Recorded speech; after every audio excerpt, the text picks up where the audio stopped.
Exhibiting at this year's edition of the Zimbabwe International Trade Fair is the University of Zimbabwe.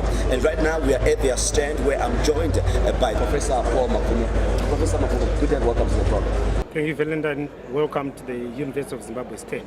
Professor Mafumo, to get us started, maybe you can start by telling us about the exhibition that the University of Zimbabwe is having at this year's edition of the Zimbabwe International Trade Fair. The University of Zimbabwe is chosen to participate in the Zitf in 2019 under the theme Advancing Zimbabwe's Vision 2030 through cutting-edge research for the industrialization and trade solutions. The reason why we have chosen this particular theme is because we are selecting a collection of our research outputs, which are covering areas that include health, manufacturing, education, and technology. Some of the highlights that we have for this year is a blind walking stick that is self-guiding. It avoids obstacles, it avoids water. So we think this is an innovation that we need to take through to our innovation hub. Second to that is a toll system that we can use for our toll gates or for our access control in various companies. We have also come up with under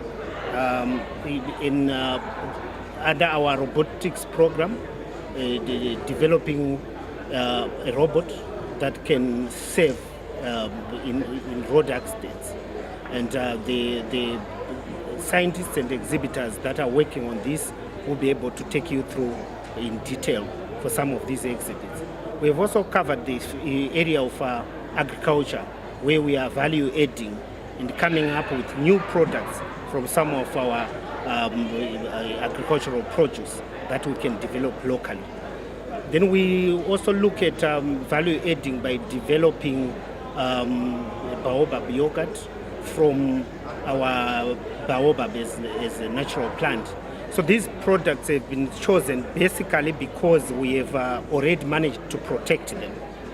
And that means we are carefully choosing a smaller collection. This is unlike in the past years. We've been exhibiting with so many exhibitors coming on board, but some of the products have not been well protected in terms of intellectual property. So we've chosen to scale down and focus on those that we've been able to already protect intellectually. And the reason why we have also chosen these particular exhibits is guided by the Education 5.0 that has now been adopted as a framework by government. And we are a firm believer in the Education 5.0 thrust. Why? Because it provides for innovation and industrialization, which has not been part of what universities have been doing. And this opens the space. To me, it's creating the opportunity to make our intellectuals shine. We have very good brains that can really innovate, that can cause industry, but they have not been in the past given the space. By opening this space through this new framework, I think we will be able now to show the value of universities to the community. So as the University of Zimbabwe, we are simply asking a question that, what do our people want? As long as we are able to answer that simple question and do what our people want, and what our people want speaks to industry, speaks to commerce, speaks to society. What solutions do they want to address the everyday problems that they face? So this is a very big turn that the university is undertaking, building still on the good academic strength that the university has always had. But we think this will add value to the brand itself, so that will then be able to put the university in a position to anger and drive the industrialization and modernization agenda, which then underpins our National Vision 2030. Right, Professor Mafumo, as we conclude, you're at the helm of one of the oldest universities in Zimbabwe, that's the University of Zimbabwe. Where do you see the university in the next 5 years? I say the university in the next 5 years, sitting there as one of Africa's centers of excellence in research and innovation. Research is the mother to everything that you see in the world today in terms of development. The reason for that is when you are in a university, universities look the same and they do the same things world over. But what makes them different is their research base, their ability to generate new knowledge, their ability to show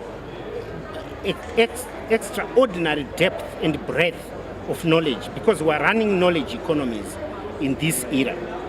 And when a university is able to acquit itself in terms of the knowledge it generates, it means it provides technologies, it provides solutions to industry, it provides new thinking in terms of approaches and processes and services that run nations. And to be recognized as a center of excellence in Africa by 2025, as we put it for the University of Zimbabwe, means that you cannot see a product and count 10 before you count something that is linked to the University of Zimbabwe, directly or indirectly. Professor Paul Mafuma, must thank you very much for joining us. Thank you very much. Well, Zimbabwe, we've been talking there to Professor Paul Mafuma. Certainly hope you did enjoy the program. Of course, around me is a part of the exhibition by the University of Zimbabwe.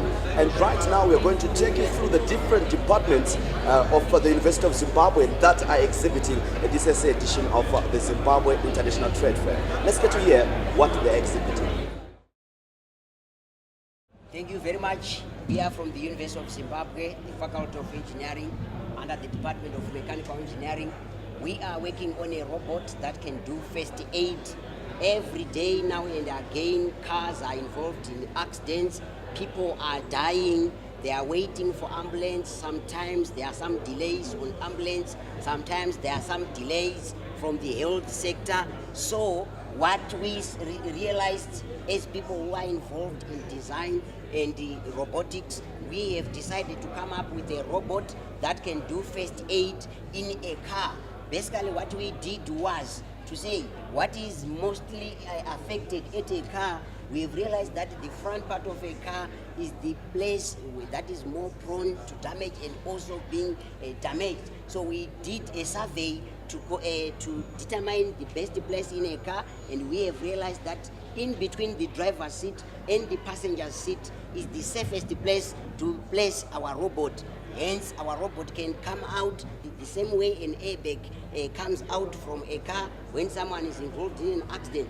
Then that robot is able to come out between the passenger seat and the driver's seat. It comes out and do first aid to the maximum of 5 people that will be in the car. Number one, the robot will inform your next of kin. It is also going to inform the ambulance. It is also going to inform your personal doctor or whoever you wish to know that you are involved in an accident, so that people can come and help.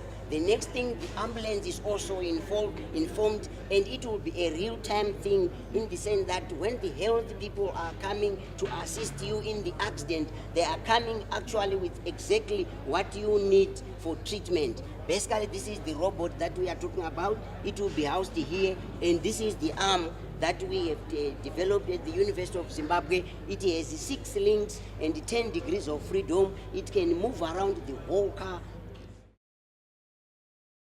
Thank you very much. We are from the University of Zimbabwe Computer Science Department. Upon realizing that blind people need assistance from other individuals to navigate around different areas, we developed a smart blind stick. It acts as an artificial sense of vision for the blind people to make them fully independent of another individual when they are navigating around places. So it's based on obstacle detection, water detection, as well as giving feedback to the user through vibrations and sounds through the stick. It also comes with a Bluetooth earpiece that notifies the user of the exact geographical location where they are whenever they need to know the location where they are. Thank you so much. we at the University of Zimbabwe saw a need for people to track and immobilize their vehicle at a much cheaper cost. For that reason, we have come up with a device that does exactly that. For just $1, someone can track and immobilize their vehicle.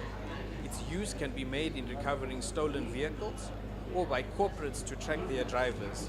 Not only that, but parents who receive a phone call from their children that have had one too many to drink can be rest assured that they can disable their vehicle and go and pick up their children safely. We will be coming to market soon, so please stay tuned. Looking at the transport sector, the University of Zimbabwe have come up with ways to try and reduce traffic on toll gates. So we came up with an automated toll gate which uses radio frequency identification technology. So this is basically how it works. So this is the automated toll gate which uses RFID technology. So it works on a prepaid account. You first have to pay, then you are given this RFID tag. So when on arriving at the toll gate, you just simply scan your RFID tag, then the boom gate opens. Then there will be sensors which will detect whether or not the car has passed or not. So if the car has passed, then the boom gate automatically closes and money is automatically deducted from your account. This is the tourism sector from the University of Zimbabwe. So we have come up with applications that will help the tourism industry in identifying the nearest cultural heritage places that are around the one place in which he or she is found. For instance, here in Bulawayo, the application can pop up telling people that you are close to Naletale, you are close to Matopos National Park. And as the archaeological department, we have come up with different interpretations of these cultural heritage places to try and integrate it in the tourism industry. We have different archaeological places that are across the country that needs to be endured, that needs to be utilized in the tourism industry to improve the industry of Zimbabwe, basically looking in tourism. And these are some of the books that we have researched and interpreted this heritage at the University of Zimbabwe. Thank you very much for being here. My name is Peter Mutanda. I'm one of the lecturers in the Theatre Arts Department. What we have here is a video installation, which is a combination of installation art and video technology. We are sampling here mental health advocates. What we are saying is, in the 21st century, the video has become easily accessible. So what we are encouraging artists is to combine both video and visual art or installation art, where they can create art for purpose, where they can create art to send a message to the wider communities. Thank you very much.